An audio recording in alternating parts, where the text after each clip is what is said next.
જય શ્રી કૃષ્ણ, જય માતાજી, મહાદેવર. કેમ છે બધા યુટ્યુબ ફેમિલી? મજામાં જશો? અત્યારે વાગ્યા છે 10:15 અને આજના મારા મંદિરના તમને દર્શન કરાવું.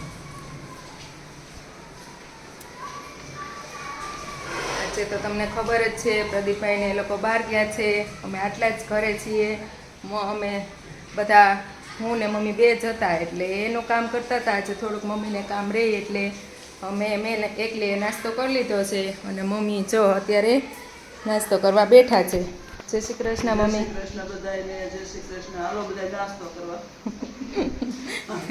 આજે તો એકલા જ છે નાસ્તો કરવામાં, બીજું કોઈ છે નહીં. દુર્વાબેન એક છે તો એ સૂતા છે.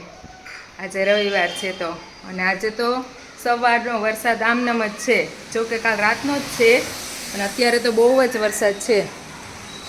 જો તો બપોરનો ટાઈમ થઈ ગયો છે. બપોરના વાગી ગયા છે 12:30 અને અમે જો હવે બધાય જમવા બેસી ગયા છીએ. અહીંયા દુર્વાબેન જુઓ તૈયાર થઈને બેસી ગયા છે. આજે દુર્વાબેન જાતે તૈયાર થયા અને હજી એને જમવું નથી, નાસ્તો કરવો છે. મેં નાસ્તો નથી કર્યો એટલે મારે નાસ્તો કરવો, જમવું નથી. હવે પપ્પાને બોલાવી લેશું જમવા. પહેલાં થાળ ધરી દઈએ, પછી પપ્પાને જમવા બોલાવી લઈએ. આજે રસોઈમાં છે દાળ, ભાત, શાક બનાવ્યું, છાશ. જો દુરુબેન હવે થાળ ધરી દે છે. દુર્વા, થાળ ધરી દે.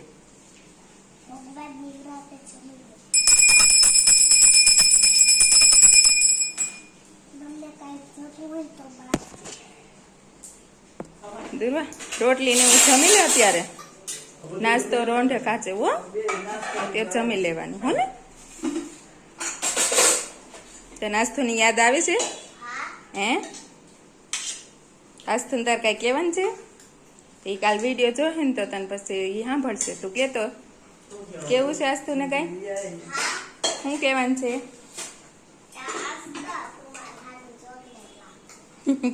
ચોકલેટ લાવજે. નમસ્કાર મિત્રો, જય શ્રી કૃષ્ણ, જય માતાજી, હર હર મહાદેવ. કેમ છો બધા? સ્વાગત છે તમારું અમારા યુટ્યુબ ચેનલની અંદર. અને અમે આજે છીએ ગામ નગડિયા. જેમ કે મેં તમને ગઈકાલે કીધું હતું, અમે લોકો અહીંયા આવ્યા છીએ ક્રિયામાં અને અમે લોકો ત્યાં અમારા મામાજીની વાડી છે તો અમે લોકો ત્યાં આવ્યા છીએ. અને વચ્ચે શું છે, આગળ બધા જમીને ફ્રી થયા એટલે અહીંયા બધા અમે છીએ વાડીમાં. અને આગળ તમને બધાની ઓળખાણ કરાવું કોણ કોણ સાથે છે. અને મસ્ત અત્યારે જો વાતાવરણ પણ એવું છે અને વરસાદ આવવાની જો કે રાહ તો સવારથી જ આવું વાતાવરણ છે, પણ હજી કાંઈ વરસાદ આવ્યો નથી. આવું રસ્તામાં બહુ હેરાન કર્યો, ટ્રાફિક પણ બહુ હતી, પણ પહોંચી ગયા સમયસર, વાંધો નથી આવ્યો. અને અત્યારે અહીંયા બગીચો છે અને આ ગીરની નજીક ગામ આવેલું છે. ધોકડવા ઉના બાજુ જતા વચ્ચે આવે છે, તુલસીશ્યામ જતા. તુલસીશ્યામની બાજુમાં છે ને આ જાગુ ને માં અહીંયા નાના મોટી થઈ છે, એટલે શેરી જોઈ છે. ગામના કુતરાય ઓળખે છે, મોસાળ છે, બધા ઓળખે. એ ભાણીબા આવ્યા. સવારમાં ઉઠીને તા તો ભાણીબા થવા મળ્યો. એટલે એવું છે, આ ભાણીબા જ છે અહીંના. હા, હેલો, કેમ છો બધા? આ અત્યારે ક્યાં છો તમે? કડી છે, આપણે અમદાવાદની ઉપર આવ્યું ને ત્યાં. અને આ બી ત્રીજા ભાણીબા છે, એ અત્યારે ડૉક્ટરનું ભણે છે, એટલે હમણાં પૂરું થઈ જશે. અને એ લોકો બધા અત્યારે આવ્યા છે, કારણ કે એને તો મળી લીધું છે. અને આમને તો આપણે મળેલા છીએ, એક વખત આપણે ગયા હતા સાંજે ઘરે, યાદ હોય તો. મારા મોટા શાળાના વતની છે. અને ચાલો હવે મારા સાઢુભાઈ જે એક કંપનીમાંથી, અને આ મારા સાઢુભાઈ છે, હાર્દિકભાઈ નામ છે. અને એ લોકો પણ ત્યાંથી અત્યારે આવ્યા છે. કડીથી જ આવ્યા ને સીધા? કડીથી જ આવ્યા. હા, એવું છે. એટલે બધા જો આ ગ્રુપ બધા આવ્યા છે અહીંયા. અને આ એનો બગીચો છે, આંબા વાવ્યા છે. આમ ખેતીનું બધું કામકાજ છે, આવી રીતનું છે. અને પાછળ જંગલ આવી જાય. અહીંથી આના પાછળના જંગલમાંથી હાલો એટલે સીધું મારું ગામ આવે. કનકાઈ બાણે થઈને સીધું મારું ગામ નીકળાય, એ રીતનું છે. અને આ અમારે સૌથી નાની હાળી થાય ને, આ જમીનના માલિક છે. અને આમ હમણાં સરપંચ બનશે ભવિષ્યમાં. જાનુબેન કેટલામાં ભણી છો? ઓહો કઠણાઈ સ્કૂલવાળાની આ વાતું તો કર્યો મારે રે લાવું છે. ચાલો ઘડીક અમે લોકો પણ અહીંયા ફરી લઈને તમને પણ થોડુંક બતાડું. જો કે બગીચો જ કરી નાખ્યો છે.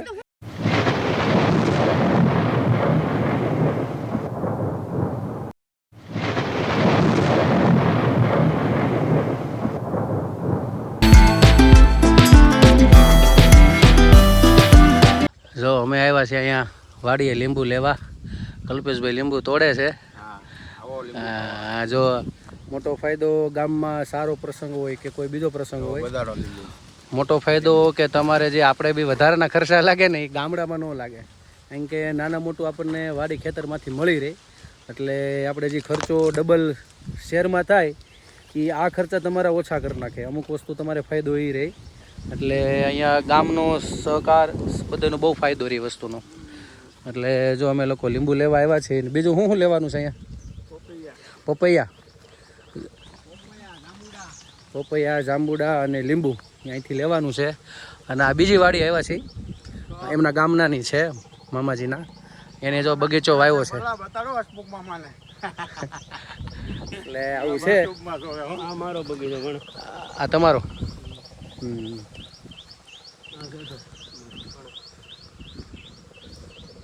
આ બીજાની વાડી સમજાય.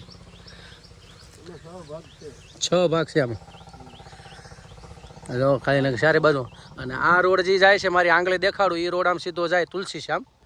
એટલે અહીંથી તુલસીશ્યામ હાવ નજીક થાય. અને આ બાજુ જે રોડ જાય છે એ જાય ઉના. એટલે ત્યાંથી ઉના દીવ જવાનો રસ્તો છે એ. એટલે એની વચ્ચે ગામ આવેલું છે. અને બસ જો આવી રીતનું છે. આગળ બધું હવે લઈને પછી પાછા ઘરે જશું. ને હવે બધી રસોઈની તૈયારી કરશે. મહેમાન બધા આવવાની તૈયારીમાં હોય આજે તો, એટલા માટે. આ ગામડાની મજા. અને આ છે અહીંનો કૂવો. પાણી તો લાગ ઊંડું છે કે. અહીંયા જો આ પપૈયા તોડવાના છે. અને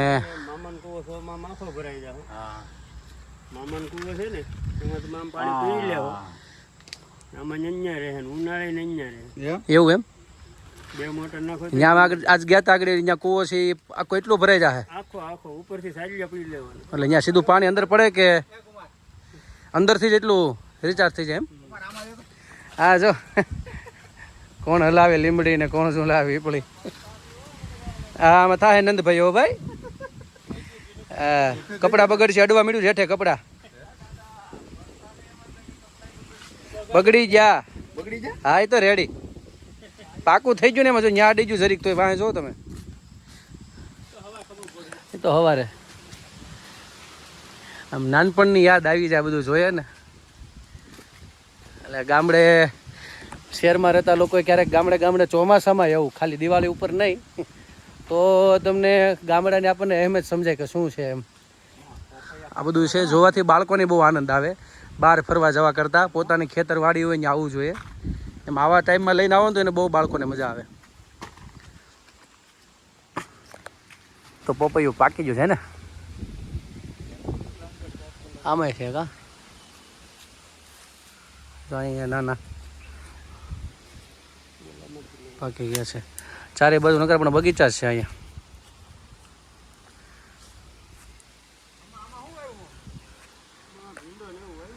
શાકભાજી જો પપૈયા ઉતરે છે ને જો ઉતાર્યું એ 1 નંબર છે. પપૈયું પાકી ગયું છે.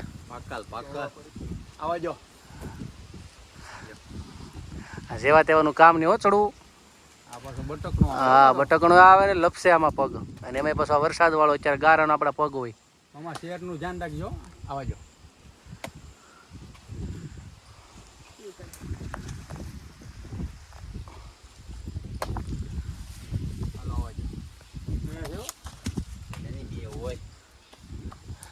એટલે એને 2 આપ્યા, તમે 2 કરી નાખ્યા.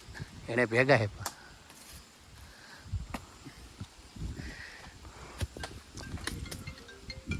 હા જો ઉતરી ગયા. જોઈ જોજો વાળો વાગે નહીં પાછું કે જાળી જ છે ઓલી છે. એટલા પપૈયા ઉતાર નાખ્યા. હવે આની આ વસ્તુ આપણે સુરતવાળા સરદાર માર્કેટમાં લેવા જઈજો. એટલે બીજી વખત પપૈયા ખાવાનું મન નહીં થાય. આ મોટો ફાયદો ગામડાનો. કોઈ પણ પ્રસંગ માટે એકબીજાની માટે તરત ઊભા રહે અને બધી રીતે ફાયદો. એટલે આવું બધું છે સાથ સહકાર સાથે. અને અમે પપ્પાએ લીધા છે. જો એક આ પાકી ગયેલું અહીંયા પપૈયું છે અને હવે પછી ઓલો વેડે છે ઓલાથી કેરીનું જ છે ને. હા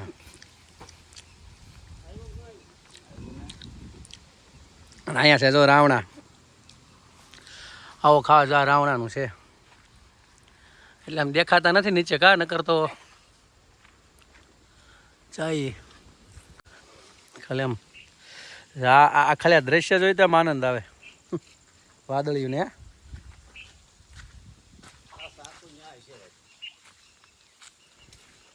ચંપલ થઈ ગયા ગારા ગારા ફૂલ. હા એ જાય ખાટલો બાટલો. આ વાડીનું ભાજી છપ્પન એવું છે ભાજી બનાવવાની એમ ને પ્રોગ્રામ થતો હોય છે ને રાતે. આથે બને એવું લાગે છે.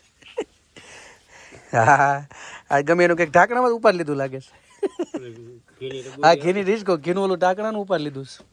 ખાવા પાકી ગયું છે ને.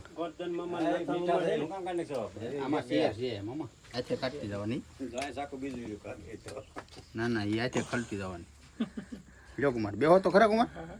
બેજો કુમાર અહીંયા જો ચાલો પપૈયા તૈયાર છે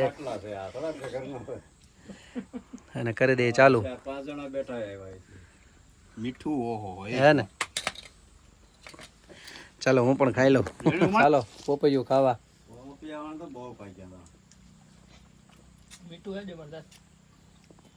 અમૃત જેવું ભાઈ જબરદસ્ત છે.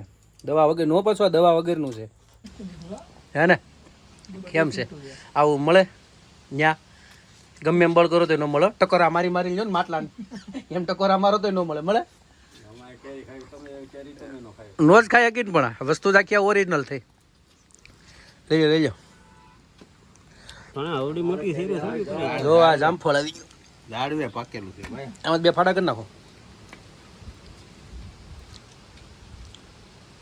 તમે શાખો સરદાર માર્કેટમાં જાવ ને હા કડપ મોઢે પીડા એ આ કોળું અને 15-20 રૂપિયા મણ મળે અને 25-30 રૂપિયા કિલો મળે. એટલે આ નો નાખે એ નાખે એ પીળું જોઈએ એવું છે સમજાય ગયું. જો આ બીજું સુધાર્યું અને ખાલી કલર નહીં પણ એનો સ્વાદે આમ તમને આપણે તો મોટા શહેરમાં તો આ ખાવું અશક્ય છે. એટલે આમાં બધું એવું જામફળ સિટીમાં આને જમરૂખ કે જમરૂખ. હા સિટીમાં એને જમરૂખ કે અહીંયા અમે શોખી શુદ્ધ ગુજરાતીમાં કાઠિયાવાડી ગુજરાતીમાં એને જામફળ કે જામફળ. તો જો અમે લોકો અહીંયા વાડીમાં આવ્યા છે અને રસોડામાં અત્યારે ગુંદી બનાવે છે દાદા. અને અહીંયા અત્યારે બનવાની ચાલુ થઈ ગઈ છે ગુંદી અને પાછળ બધું કામકાજ ચાલુ છે. આ એની પટેલ સમાજની વાડી છે નગડિયાની. અને અમે લોકો અત્યારે બધા બેઠા છે કામકાજમાં અહીંયા વાડીની અંદર. અને મને કામ હોય પૂછે અત્યારે અહીંયા ચાસણી આપવાનું ગુંદીને. તો ચાલો કામકાજ ચાલુ રાખીએ.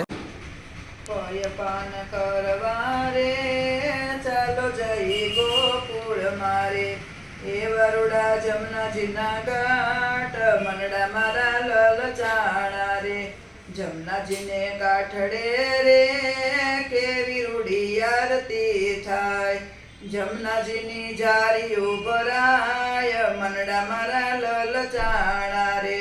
પય પાન કરવા રે ચાલો જઈ ગોકુળ મારે એ વરુડા જમનાજીના ઘાટ મનડા મારા લલચાણા રે. જમનાજીને કાઠડે રે કેવી રૂડી આરતી થાય. થોળ મંગળિયા ગવાય મનડા મારા લલચાણા રે. જમનાજીને કાઠડે રે કેવી રૂડી છાશુ ફેરાય. માખણ ને મિસરી ધરાય મનડા મારા લલચાણા રે. જમનાજીને કાઠડે રે કેવી રૂડી રસોઈ થાય. 56 ભોગ ધરાય મનડા મારા લલચાણા રે. જમનાજીને કાઠડે રે કેવી રૂડી ગોધન ધોવાય. નિત નિત દૂધડા ધરાય મનડા મારા લલચાણા રે જમનાજીને કાઠડે રે કેવી રૂડી રાસ લીલા થાય એક ગોપીને એક કાન મનડા મારા લલચાણા રે પયપાન કરવા રે ચાલો જઈ ગોકુળ મારે એ વરોડા જમનાજીના ઘાટ મનડા મારા લલચાણા રે કૃષ્ણ કનૈયા લાલ કી જય. તો મિત્રો અત્યારે રાતના વાગ્યા છે 12 અને હું મારા બ્લોગને વિરામ આપું છું. તો આજ માટે એટલું. ફરીથી કાલે મળીશું નવી વાતો સાથે, નવી મસ્તી સાથે. તો અમારી ચેનલને તમે સબસ્ક્રાઈબ કરજો.